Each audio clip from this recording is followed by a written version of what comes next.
Hello everyone, welcome back to my channel. मेरे channel पे जो कोई भी नया आ रहे हैं प्लीज़ सब्सक्राइब कर दीजिए। वीडियो को लाइक और कमेंट करके ज़रूर बताना कि आज की स्टोरी आप लोग को कैसी लगी। तो चलिए स्टोरी शुरू करते हैं। पिछले पार्ट में हमने देखा था विंग आइवान को नीचे उतार देता है और वांगजी के पास जाने को इशारा करता है। ये देखकर आइवान सीधा अपने छोटे छोटे कदमों के साथ बालकनी में जाता है। वांगजी के पैरों से जाकर लिपट जाता है। ये देखकर वांगजी आइवान को अपने गोद में उठाता है और उसके चिक्स पर किस करते हुए कहता है, बेबी आपकी मम्मा कहाँ हैं? आप इस तरह अकेले क्यों घूम रहे हैं? मुझे लगा था आप अपनी मम्मा के साथ चले गए हो, इसलिए मैं आपसे मिलने नहीं आया। क्या आप अपने डैड से इस बात से नाराज़ हो? वांगजी की बात सुनकर आइवान हाँ में सिर हिलाता है। ये देखकर वांगजी स्माइल करता है और कहता है, आप चाहते हो डैड आपसे सॉरी कहे? आइवान हाँ में सिर हिलाता है। वे वांगजी स्माइल करता है और कहता है, ओके, आज आपके साथ डैड ने जो कुछ भी किया आपको डैड सॉरी बोलते हैं। अब वांगजी की बात सुनकर आइवान एकदम से खुश हो जाता है। ये देखकर वांगजी कहता है, तो बताओ आपकी मम्मा कहाँ है? आप यहाँ कैसे आए? वांगजी की बात सुनकर आइवान अपनी उंगलियों को पर्दे के पीछे इशारा करता है। ये देखकर वांगजी आइवान को लेकर सीधा रूम में आता है। वांगजी जैसे ही रूम के अंदर आता है उसे फील होता है कि किसी ने उसके रूम से बहुत जल्दी भागने की कोशिश की है। ये एहसास होते ही वांगजी स्माइल करता है। वो समझ जाता है कि कुछ देर पहले विन यहीं था और उसने ही आइवान को उसके पास छोड़ा है ताकि मेरे गुस्सा शांत हो जाए। इसका मतलब विन को मेरे फिक्र है। वहीं दूसरी तरफ विन बड़ी जल्दी जल्दी भाग रहा था। विन भागते हुए जेंगजेंग से टकरा जाता है। जेंगजेंग विंग को देखता है तो कहता है, विंग क्या हुआ? तुम ऐसे भाग रहे हो जैसे कोई भूत देख लिया हो। ये देखकर विंग स्माइल करता है और कहता है, ऐसा कुछ नहीं है, मैं तो बस ऐसे ही घूम रहा था और तुमसे टकरा गया। चलो जेंगजेंग, मैं तुम्हारे पास ही आ रहा था। विंग को इस तरह बिहेव करते हुए देखकर जेंगजेंग कुछ नहीं कहता। विंग का हाथ पकड़कर अपने रूम में लेकर चला जाता है। वहीं वांगजी आइवान को देखता है और कहता है, आइवान क्या मैं जो आपसे पूछूं क्या आप बताओगे? आइवान हाँ में सिर हिलाता है। वांगजी स्माइल करता है और कहता है, क्या आपके साथ आपकी मम्मा भी इस रूम में आए थे? वांगजी की बात सुनकर आइवान हाँ में सिर हिलाता है। वांगजी आइवान को देखता है और कहता है, फिर आपकी मम्मा मुझसे दूर क्यों भाग रहे हैं? क्या उन्हें मेरी फिक्र है? क्या वो इसलिए आए क्योंकि मैं गुस्से में था? फिर वो मुझसे क्यों छुप रहा है? आइवान, कभी कभी मैं आपके मॉम को समझ नहीं पाता हूँ। मैं तो कभी कभी सोचता हूँ वो आपका ख्याल कैसे रखते होंगे, क्योंकि वो खुद उनका बिहेव एक बच्चों की तरह है। वहीं दूसरी तरफ चैंग चैंग विंग का हाथ पकड़ता है और कहता है, विंग मैंने तुम्हें वांगजी के कमरे से भागते हुए देखा है, तो बताओगे मुझे आखिर तुम उस कमरे में करने क्या गए थे? वांग जिनजिंग की बात सुनकर विंग कहता है, जैंग तुम जैसा सोच रहे हो वैसा कुछ भी नहीं है। मैं तो बस वांगजी को देखने गया था क्योंकि वो बहुत गुस्से में था। जैंग जैंग गुस्से से कहता है, विंग तुम वांगजी के गुस्से को नहीं जानते। वांगजी का गुस्सा बड़ा खतरनाक है। वो जब गुस्से में होता है वो एक बार भी नहीं सोचता कि इसे क्या कह रहा है। आगे से तुम इस बात का ख्याल रखोगे। जैंग जैंग की बात सुनकर विंग कहता है, जैंग मुझे पता है वांगजी के बारे में, पर वांगजी इस वक्त गुस्से में मेरी वजह से है। अब विंग जैंग जैंग को उसके साथ जो कुछ भी हुआ था बता देता है। विंग की बात सुनकर जैंग जैंग विंग को देखता है और घबराते हुए कहता है, विंग, तुम ठीक तो हो ना? तुम्हें चोट तो नहीं लगी? जिंग जिंग की बात सुनकर विंग कहता है, जैंग, तुम्हें ऐसा लगता है कि मैं किसी से मार खा सकता हूँ? तुम्हें तो अच्छे से पता है मेरे फाइट स्किल कितने अच्छे हैं। मैं सामने 10 को मार कर गिरा सकता हूँ। और मैंने वही किया, लेकिन अचानक से उनमें से एक आदमी के पास गन था और उसने पॉइंट कर दिया। अगर वो मुझसे बिना गन के लड़ता तब मैं उसे बताता। विंग की बात सुनकर जैंग जैंग सर पर मारते हुए कहता है, विंग, तुम कभी नहीं सुधरोगे। आखिर तुम्हें दूसरे के मामलों में पड़ने की क्या ज़रूरत है? जैंग जैंग, आज जो कुछ भी हुआ मुझे वांगजी के लिए फिक्र हो रही है। उसके हाथ पर चोटें भी लगी हैं और उसने अभी तक पट्टी नहीं किया। अगर तुम चाहो तो जाकर वांगजी के हाथों पर पट्टियाँ बांध दो ताकि उसकी चोट जल्द ही ठीक हो जाए। जेंग जेंग विंग की बात सुनकर जेंग जेंग एक गहरी सांस लेता है और कहता है, विंग, ये तुम खुद जाकर क्यों नहीं कर लेती? आखिर वो आइवान का डैड है। आखिर तुम भी ये अच्छे से जानते हो आइवान का डैड वांगजी है। फिर तुम क्यों वांगजी से इतना दूर भाग रहे हो? मुझे पता है आइवान को तुमने बर्थ दिया है और अकेले ही उसे पाला पोसा है। तुम्हें पता है विंग, अभी आइवान बहुत छोटा है। वो जैसे जैसे बड़ा होगा वो भी अपने डैड के बारे में पूछेगा। तब तुम क्या जवाब दोगे? कल के आइवान बड़ा होकर तुमसे ये कहे उसका डैड कौन है, फिर तुम क्या कहोगे? आइवान को कैसे समझाओगे कि वो एक नाजायज है? क्या तुम चाहते हो आइवान को सभी लोग उसे bully करें, ये कहे कि वो एक नाजायज है, उसके पास उसका फादर नहीं है, वो एक सिंगल मदर का बेबी है? विंग, मैं चाहता हूँ तुम इस बारे में सोचो। तुम्हारा जो फैसला होगा मैं तुम्हारा साथ दूंगा। अगर तुम्हें वांगजी से शादी नहीं करनी तो मत करो। अगर तुम्हें वांगजी से शादी करनी है तो करो। हम सब तुम्हारे साथ हैं। तुम्हें वांगजी से डरने की ज़रूरत नहीं है। उसने आज तुम्हें धमकी दिया है। तुम्हें 2 हफ्ते के टाइम दिया है सोचने के लिए। कल के वो उसने कहा है अगर तुम नहीं माने तो वो ज़रूर करेगा तुमसे फोर्सफुली शादी। और ये तुम्हें अच्छे से पता है वांगजी जो भी कहता है वो करता है। जेंग जेंग विंग का दोनों हाथ अपने हाथ में लेता है और कहता है, मेरे तरफ देखो विंग, मैं चाहता हूँ तुम इस बार अपने बारे में सोचो। तुम आइवान के बारे में सोचो। उसे भी फादर की ज़रूरत है। तुम्हें अपने अल्फा की ज़रूरत है। आखिर कब तक तुम ऐसे अकेले रहोगे? तुम वांगजी को अच्छे से जानते हो। अगर उसने कहा है वो तुमसे शादी करेगा मतलब वो तुमसे शादी करेगा और उसे कोई भी नहीं रोक सकता। लेकिन मैं तुमसे प्रॉमिस करता हूँ अगर तुम वांगजी से शादी नहीं करना चाहते हम सब तुम्हारे साथ हैं। जेंग जेंग की बात सुनकर विंग कहता है, जेंग जेंग, मैं इस बारे में ज़रूर सोचूंगा। मुझे पता है आइवान को उसके फादर की ज़रूरत है और वांगजी से बेहतर कोई नहीं होगा। मुझे पता है वांगजी आइवान से प्यार करता है, लेकिन मैं थोड़ा टाइम चाहता हूँ। विंग की बात सुनकर जेंग जेंग स्माइल करता है और कहता है, विंग, मैं तुमसे प्रॉमिस करता हूँ मैं इस बारे में ज़रूर सोचूंगा। विंग की बात सुनकर जेंग जेंग हंसता है और कहता है, मुझे तुम पर पूरा भरोसा है।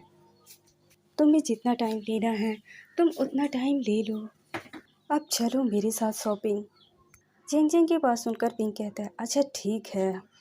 ये बोलकर दोनों स्माइल करते हैं और दोनों ही सीढ़ियों से होकर नीचे चले जाते हैं। वहीं वांगजी आइवान को लेता है और वो भी नीचे आता है। अब सभी लोग डिनर करते हैं। सॉरी, जेंग जेंग मैडम लैन के पास जाता है और कहता है, मॉम, मैं और विंग दोनों साथ शॉपिंग के लिए जा रहे हैं। मैडम लैन स्माइल करती है और कहते हैं, ओके। तुम दोनों जा सकते हो। और हाँ, रात का वक्त हो रही है, जल्दी आ जाना, वरना तुम्हारे डैड मुझ पर ही गुस्सा करेंगे। जिंग जिंग हमें सिर हिलाता है और विंग को देखता है और कहता है, विंग, आइवान। विंग कहता है, वो वांग जी के पास है। जिंग जिंग कहता है, जाओ जाकर लेकर आओ।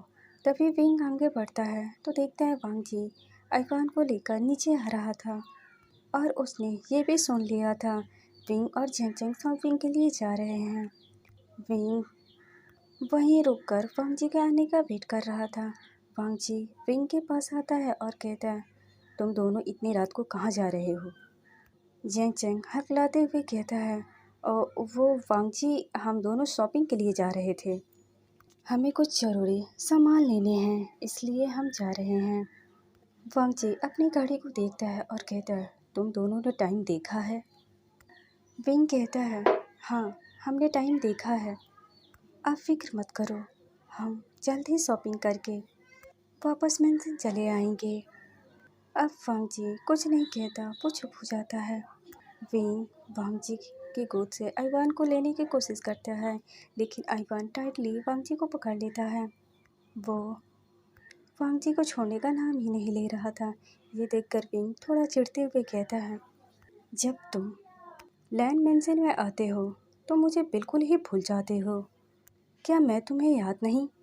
विंग की बात सुनकर आइवान हाँ में सिर हिलाता है। ये देखकर विंग कहता है, तो आओ मेरे पास। क्या तुम्हें हमारे साथ शॉपिंग नहीं चलनी? हम बाहर घूमने जा रहे हैं, क्या तुम हमारे साथ चलोगे? आइवान हाँ में सिर हिलाता है। तो विंग कहता है, आ जाओ मेरे पास। फिर भी आइवान वांग जी को छोड़ने का नाम ही नहीं ले रहा था। वांग जी आइवान को देखता है और कहता है, आपके मम्मा आपको कब से बुला रहे हैं, क्या आप अपनी मम्मा के पास नहीं जाना चाहते बेबी? आइवान कुछ नहीं कहता, वो बस वांग जी के कंधे पे अपना सर रख देता है। ये देखकर विंग अपना मुंह बनाता है और कहता है, आइवान, अगर तुम मेरे पास नहीं आए मैं तुम्हें यहीं छोड़कर चला जाऊंगा। फिर जब तुम्हें भूख लगेगी तो मेरे पास मत आना। फिर भी आइवान अपना सर उठाकर विंग को नहीं देखता। विंग गुस्से से कहता है, अगर तुम मेरे पास नहीं आए तो मैं तुम्हें अपना ब्रेस्ट फीड नहीं करवाऊंगा, फिर तुम भूखे रहना। ये देखकर वांग जी गुस्से से विंग को देखता है और कहता है, क्या कहा तुमने? तुम मेरे बेबी को मेरे ही सामने डरा रहे हो? अब विंग गुस्से से वांग जी को देखता है और कहता है, तुम हम दोनों के बीच में मत पड़ो। तुम्हारे आने के बाद आइवान मुझे भूल सा गया है, उसे मैं याद ही नहीं। वो तभी मेरे पास आता है जब उसे भूख लगती है। विंग की बात सुनकर वांग जी कहता है, क्या तुम इसी तरह मेरे बच्चे को भूखा रखते हो जब वो तुम्हारी बात नहीं मानता? वांग जी की बात सुनकर विंग चिढ़ते हुए कहता है, आप सबसे तुमसे किसने कहा मैं अपने बेबी को भूखा रखता हूँ? मैं अपने बेबी का ख्याल रखता हूँ। ये बोलकर विंग वांग जी के गोद से आइवान को ज़बरदस्ती लेने की कोशिश करता है। आइवान टाइटली वांग जी के नेक को पकड़ लेता है। ये देखकर विंग जेलस होता है। वांग जी के गोद से विंग आइवान को लेने की कोशिश करता है, लेकिन आइवान विंग के पास नहीं जाता। ये देखकर वांग जी विंग को टाइटली खींचकर अपने करीब कर लेता है और उसके ईयर के पास जाकर कहता है, आइवान अपने डैड के पास रहना चाहता है तो अपने डैड के गोद में रहने दो। मेरा भी हक है मुझे अपने बेटे को गोद में लेने की। आखिर तुम मुझसे मेरे बच्चे को दूर क्यों करना चाहते हो? वैसे भी आइवान को लेकर तुम मेरे पास आए थे मेरे कमरे में और उसे मेरे पास छोड़कर भाग गए। तुम्हें मुझसे डरने की ज़रूरत नहीं है, तुम जब चाहे मेरे कमरे में आ सकते हो, वो कमरा तुम्हारा भी है। ये बोलकर वांग जी विंग के चिक्स पर किस कर देता है। मैडम लैन और जेंग जेंग ये नज़ारा देखकर वो शौक हो जाते हैं। ये वांग जी इतना सेम्पलेस कब से हो गया? अपने मॉम के सामने ही अपने ओमेगा को किस कर रहा था। विंग इम्बैरेस हो जाता है और वांगजी से दूर होने की कोशिश करता है। विंग के दोनों चिक्स टमाटर की तरह रेड हो गए थे। ये नज़ारा देखकर चेंग चेंग स्माइल करता है। मैडम लैन गुस्से से वांगजी को देखती है और कहती है, तुम दोनों को जो भी करना है अपने कमरे में जाओ। तुम दोनों इस तरह सबके सामने खुलेआम किस नहीं कर सकते। क्या तुम्हें दिखाई नहीं दे रही तुम्हारे मॉम और चेंग चेंग तुम दोनों के सामने हैं। मैडम लैन की बात सुनकर चेंग चेंग मैडम लैन का हाथ पकड़ता है और कहता है, मॉम आप किससे बातें कर रही हैं? आप शायद भूल रही हैं ये भी लैन है और लैन किसी से शर्माते नहीं हैं। जेंग जेंग की बात सुनकर मैडम लैन कहती है, मैं कैसे भूल गई? तुम सही कह रहे हो, मेरा बेटा कितना सेमलेस हो गया है। अब मुझे जल्द से जल्द इन दोनों को शादी करवानी होगी, नहीं तो क्या पता ये दूसरे बच्चे भी मेरे गोद में लाकर रख दें और कहें, ये लो तुम्हारा ग्रैंड चाइल्ड। ये बोलकर मैडम लैन अपने रूम की तरफ चली जाती हैं। जेंग जेंग भी हंसते हुए दूसरी तरफ चला जाता, किचन की तरफ चला जाता है। अब वांग जी ये देखकर स्माइल करता है और कहता है, देखा तुमने, अब तो सब चले गए, अब मुझे एक छोटा सा किस कर दो। वांग जी की बात सुनकर गुस्से से विंग वांग जी को देखता है। विंग को इतने गुस्से में देखकर वांग जी विंग को लिप्स को कैप्चर कर लेता है और उसे पैसिनेट किस करने लगता है। विंग वांग जी से दूर होने की कोशिश करता है। जब विंग को सांस लेने में दिक्कत होती है तो वांग जी विंग को छोड़ देता है और उसे देखने लगता है। विंग गहरी गहरी सांसें ले रहा था और वांग जी को गुस्से से उंगली दिखा रहा था, लेकिन विंग मन ही मन में खुश था कि वांग जी सच में उससे प्यार करता है। अब वांग जी आइवान को देखता है और कहता है, बेबी मैं सोच रहा हूँ क्यों ना मैं आपको एक छोटा भाई या बहन दे दूँ जिसके साथ आप हमेशा खेलो। वांग जी के पास सुनकर आइवान हाँ में सिर हिलाता है। ये देखकर विंग वांग जी को उंगली दिखाता है और कहता है, मैं तुम्हें छोड़ूंगा नहीं। मेरे बच्चे को ये क्या सिखा रहे हो तुम? लेकिन जैसे ही विंग देखता है कि वांग जी का गुस्सा अब शांत हो चुका है, ये देखकर विंग स्माइल करता है। विंग बहुत खुश था क्योंकि वांग जी अपने लव को सबके सामने कन्फेस कर रहा है। अब वांग जी विंग का हाथ पकड़ता है और सीधे अपने रूम में लेकर चला जाता है। ये देखकर विंग वांग जी से कहता है, मुझे यहाँ क्यों लेकर आए? वांग जी आइवान को बेड पर बैठा देता है और विंग को अपने करीब खींच लेता है। आइवान बस खेलने में बिजी था। विंग आइवान को देखता है जो खेल रहा था। विंग वांग जी से छूटने की कोशिश करता है और कहता है, देखो तुम सही नहीं कर रहे हो, तुम मुझे नीचे से यहाँ क्यों लेकर आए? विंग की बात सुनकर वांग जी कहता है, तुम्हें क्या लगता है मैं तुम्हें यहाँ क्यों लेकर आया हूँ? क्या तुम्हें नहीं पता? ये बोलकर विंग को वांग जी ज़बरदस्ती अपने करीब खींच लेता है। वांग जी के ऐसे खींचने से विंग का चेस्ट वांग जी की चेस्ट टकरा जाती है। विंग ये महसूस करते ही अपने नज़रों को इधर उधर घुमाने लगता है। उसे इतनी शर्म आ रही थी, उसका मन कर रहा था वो अभी कहीं छुप जाए, लेकिन जैसे ही वांग जी को ये महसूस होता है कि विंग के एयर्स पिंक हो गए हैं, वांग जी विंग के शर्ट के अंदर सडनली हाथ ले जाता है और उसके चेस्ट को टच करने लगता है। ये देखकर विंग की आंखें बड़ी हो जाती हैं।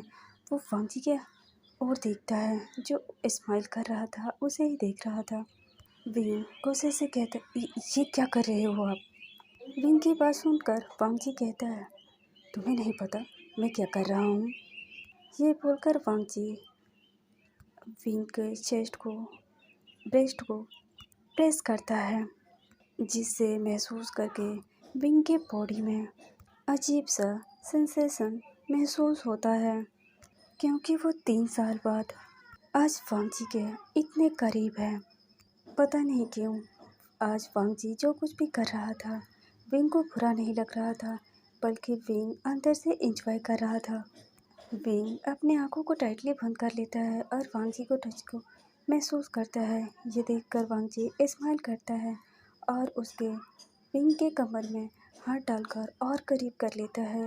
वांगजी विंग के ब्रेस्ट को और टाइटली पिंच करता है, जिससे विंग के माउथ से हल्का सा मौन निकल जाता है। विंग के मौन सुनते ही वांगजी को अपने बॉडी में अजीब सा महसूस होता है। उसका मन कर रहा था वो और भी कुछ आगे करे, लेकिन वो बस इतना ही कर सकता था। विंग के बिना परमिशन के वो आगे कुछ नहीं कर सकता। अब वांगजी विंग के शर्ट के 2 बटन खोल देता है। विंग की आंखें बंद थे। वो बस विंग के दोनों हाथ वांगजी के कंधे पर थे, सॉरी चेस्ट पर थे। विंग कहता है, ये क्या कर रहे हो? छोड़िए मुझे। वांगजी विंग को थोड़ा पीछे की तरफ झुका देता है और उसके नेक से होते हुए विंग के चेस्ट पर किस करने लगता है। वांगजी विंग के चेस्ट को अपने माउथ में लेकर सक करने लगता है। विंग अपने आंखों को टाइटली बंद कर लेता है। जब वांगजी बाइट करता है, विंग अपने होश में आता है और वांगजी को खुद से दूर करने की कोशिश करता है। विंग घबराते हुए कहता है, ये क्या कर रहे हो? छोड़ो मुझे, कोई देख लेगा। अगर हमें किसी ने ऐसे देख लिया तो वो हमारे बारे में क्या सोचेंगे?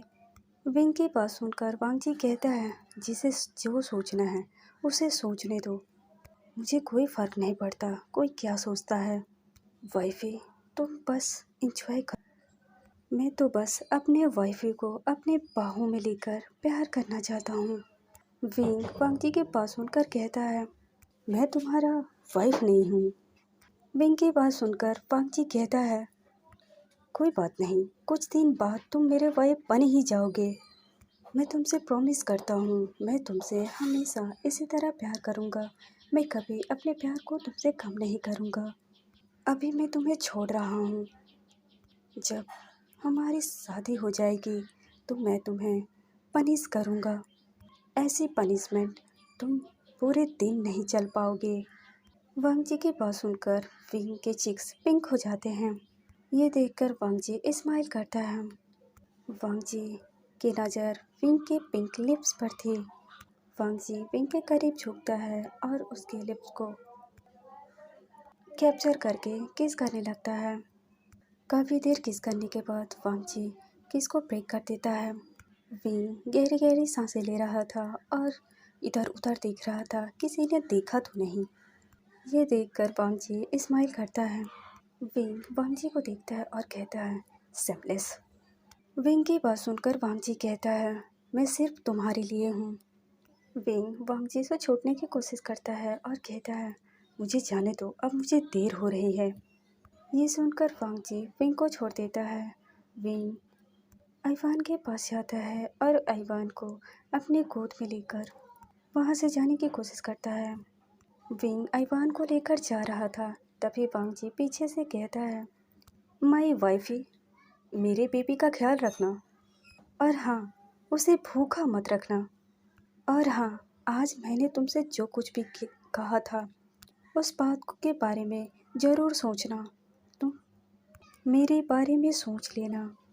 मैं तुमसे शादी करना चाहता हूँ, तुम इस बारे में ज़रूर सोचना। वांगजी की बात सुनकर विंग कुछ नहीं कहता। वो जल्दी से आइवान को लेकर सीढ़ियों से नीचे उतर जाता है। जब विंग आइवान को लेकर जा रहा था, तभी एक सर्वेंट वहाँ आती है और कहती है, मास्टर, बाहर कार वेट कर रही है। विंग जब आइवान को लेकर बाहर जाता है तो देखता है जेंग जेंग कार के पास खड़ा था। वो विंग का आने का वेट कर रहा था। विंग जल्दी से कार के पास आता है और कार का डोर को ओपन करता है और आइवान को लेकर बैठ जाता है। जेंग जेंग भी दूसरे साइड से बैठते हुए कहता है, तुम्हें इतना देर क्यों हुई? मैं कब से तुम्हारा वेट कर रहा था। जेंग जेंग की बात सुनकर विंग कहता है, वो आइवान मेरे पास आने को तैयार नहीं था। वो वांगजी के पास रहना चाहता था, इसलिए मुझे देर हो गई आइवान को मनाने में। पता नहीं, आजकल आइवान मुझसे ज़्यादा समय वांगजी के साथ बिताने लगा है। विंग की बात सुनकर जेंग जेंग स्माइल करता है और कहता है, विंग तुम जेलस हो। विंग, आइवान तुमसे ज़्यादा वांग जी को प्यार करता है, इसलिए तुम जेलस हो। तुम ये मान क्यों नहीं लेते कि तुम अपने ही बेबी से जेलस हो? जेंग जेंग की बात सुनकर विंग कहता है, मुझे अपने ही बेबी से जेलस क्यों होगी? क्योंकि मुझे पता है मेरा आइवान सबसे ज़्यादा मुझसे प्यार करता है अपने मॉम से, ना कि अपने फादर से। विंग आइवान को देखता है और कहता है, आइवान आप सबसे ज़्यादा प्यार मम्मा से करते हो ना? विंग की बात सुनकर आइवान कहता है, डैडी डैडी। आइवान की बात सुनकर विंग गुस्से से अपनी फेस को दूसरी तरफ कर लेता है। ये देखकर जेंग जेंग जोर जोर से हंसने लगता है। जब विंग जेंग जेंग की जोर से हंसने की आवाज़ सुनता है तो घूर कर जेंग जेंग को देखता है। अब जेंग जेंग अपने हंसी को कंट्रोल करता है और आइवान को देखकर कहता है, आइवान क्या आप सबसे ज़्यादा अपने फादर से प्यार करते हैं? आइवान हाँ में सिर हिलाता है। जब विंग ये देखता है तो गुस्से से आइवान को अपनी गोद से उतारकर सीट पर बिठा देता है और कहता है, बैठे रहो यहीं, अब मम्मा के पास आने की कोशिश भी मत करना। अब जेंग जेंग ये देखकर विंग की तरफ देखता है और कहता है, अगर वांग जी को पता चला तुमने उसके बेबी को अपने गोद में लेने से मना कर दिया या फिर उसे रुलाया तो वांग जी तुम्हें अच्छे से पनिश करेगा। और तुम्हें नहीं पता विंग, लैंस ब्रदर जब पनिशमेंट देते हैं वो पनिशमेंट बहुत ही खतरनाक होता है। जेंग जेंग की बात सुनकर विंग एक नज़र जेंग जेंग को देखता है और कहता है, अपनी बकवास बंद करो। अब जेंग जेंग ड्राइवर को देखता है और कहता है, जल्दी से कार को मॉल की तरफ ले चलिए, हमारे पास ज़्यादा समय नहीं है, हमें घर भी तो आना है। जेंग जेंग की बात सुनकर ड्राइवर कार को ड्राइव करने लगता है। कुछ देर बाद कार सीधा मॉल के सामने आकर रुकती है। विंग और जेंग जेंग आइवान को लेकर कार से बाहर निकल जाते हैं। वो शॉपिंग मॉल के अंदर चले जाते हैं। काफ़ी देर शॉपिंग करते हैं। सभी लोग कुछ ना कुछ ले रहे थे क्योंकि उन्हें वहाँ नी हुसैन जो मिल गया था। जेंग जेंग जब भी नी हुसैन के साथ होता है वो दोनों ही मिलकर कुछ ना कुछ कारनामे ज़रूर करते हैं। ये देखकर विंग कहता है, अब नी हुसैन भी साथ है, इसका मतलब जेंग जेंग और नी हुसैन का पहले से प्लानिंग था। मैं कहाँ फंस गया। अब वो दोनों खूब सारी शॉपिंग करते हैं। जब ये देखते हैं कि विंग कुछ भी नहीं ले रहा है, जेंग जेंग विंग को देखता है और कहता है, विंग क्या तुम अपने लिए कुछ नहीं लोगे? जेंग जेंग के पास सुनकर विंग कहता है, मैं 2 हफ्ते पहले ही अपने लिए कुछ चीज़ें लेकर गया था, अभी मुझे कुछ नहीं चाहिए, तुम सब अपने लिए ले लो। ये देखकर जेंग जेंग अपना मुंह फुलाता है और कहता है, नी हुसैन क्या तुमने सुना? मेरा भाई कह रहा है उसे कुछ नहीं चाहिए। तभी विंग की नज़र एक ड्रेस पर जाती है जो शायद कपल ड्रेस थे। जब देखता है जेंग जेंग विंग कहाँ देख रहा है। जेंग जेंग विंग एक दूसरे को देखते हैं। जब विंग देखता है कि जेंग जेंग की नज़र उस ड्रेस पर चली गई तो विंग जल्दी से दौड़कर उस ड्रेस के पास जाता है। ये देखकर जेंग जेंग भी दौड़कर उस ड्रेस के पास जाता है, लेकिन जैसे ही जेंग जेंग उस ड्रेस को ले पाता विंग जल्दी से उस ड्रेस को अपने हाथ में ले लेता है और कहता है, मैंने पहले लिया है। ये देखकर जेंग जेंग कहता है, तुमने सही नहीं किया, मैंने इसे पहले देखा है। तब विंग कहता है, देखो जेंग जेंग तुम झूठ नहीं बोल रहे हो, मैंने इस ड्रेस को पहले देखा है और मैंने इसे पहले लिया है, इसलिए तुम इसे मुझे दे दो। तभी जेंग जेंग कहता है, नहीं विंग, इसे पहले मैंने देखा है, इसे मुझे दे दो। जब नी हुसैन इन दोनों को बच्चों की तरह लड़ते हुए देखता है, नी हुसैन दोनों के पास आता है और कहता है, हे तुम दोनों एक ड्रेस के लिए बच्चों की तरह क्यों लड़ रहे हो? तो जेंग जेंग कहता है, हम लड़ नहीं रहे हैं, हम तो बस ड्रेस ले रहे हैं, ये हमें देने को तैयार नहीं हैं। विंग आखिर तुम ड्रेस लेकर क्या करोगे? तुम अपने लिए कुछ और देखो, इसे मुझे दे दो। जेंग जेंग की बात सुनकर विंग गुस्से से कहता है, मैं इसे नहीं दूंगा, इसे मैंने पहले देखा है, ये मेरा है। तभी जेंग जेंग कहता है, चाहे किसी ने भी देखा हो पर तुम इस ड्रेस को लेकर क्या करोगे, इसे मुझे दे दो, ये कपल ड्रेस है। जेंग जेंग की बात सुनकर विंग कहता है, तो क्या हुआ, मैं कपल नहीं हूँ।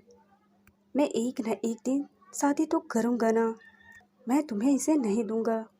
ये देखकर जेंग जेंग कहता है, ऐसा तुम नहीं कर सकते। तब न्यू हुसैन गुस्से से इन दोनों ब्रदर की तरफ देखता है और कहता है, तुम दोनों का कुछ नहीं हो सकता। तो चलिए गाइस, मैं इस स्टोरी को यहीं रोकती हूँ। मुझे पता है आज की स्टोरी बहुत छोटी है, क्योंकि मैं क्या करूँ, मुझे जितना टाइम मिलता है मैं उतना ही रिकॉर्ड कर पाती हूँ। Thank you so much. आप लोगों को स्टोरी